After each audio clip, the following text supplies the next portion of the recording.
country over a period of time. So if the number of people in the country increases, it means more people will be willing to work.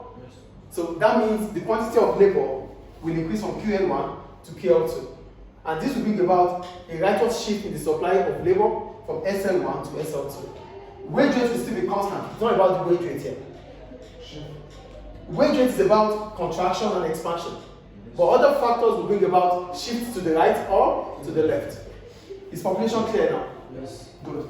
The second one is migration. Migration is about movement of people in and out of the country. If people are coming into a country, that's immigration. People are going out of the country, we call it emigration. So if the number of people coming into a country increases, it means most of the time people come into a country because they want to work. They are economical migrants. Like I'm in Libya because I'm working. Do you get the point? I'm not here for pleasure or leisure. Yes. I'm not a tourist. Do you understand? So if the numbers of workers, if the number of people coming into a country increases, it means the supply of labor would increase. So the quantity of labor would increase, bringing about a righteous shift in the supply of labor curve. Do you understand? The wages. No, the wage is constant. Forget about wages here now. Because we're talking about other factors, wage remains constant. We can't talk about two variables at the same time. Do you get the point here? We can't talk about two variables at the same time. So wage is a factor.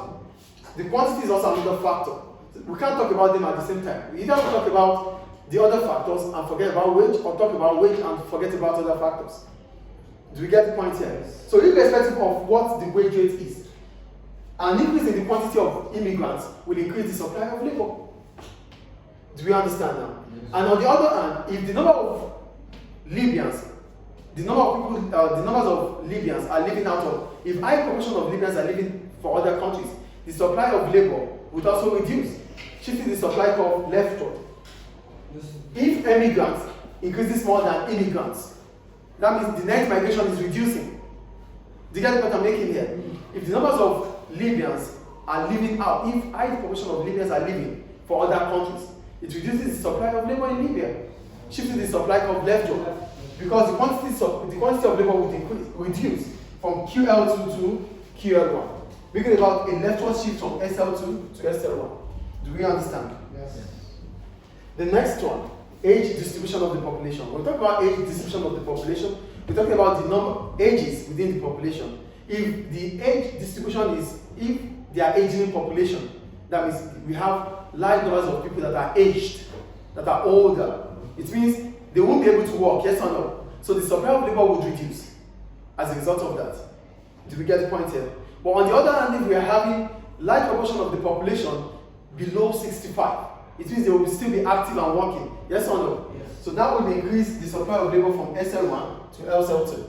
But if we have aging population, the supply of labor would reduce, shifting it leftward from SL2 to SL1. Do we get it? It's like health problems is not a factor. Yeah, then when we go to distribution of age, when we go to population itself, we talk about that.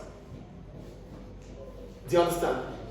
Health can be a factor, but it's not going to be here. When we start talking about population on its own, we'll talk about that. Is it clear? Is it AS? What? No, it's part of, I think population is part of the content. But we'll talk about that afterwards.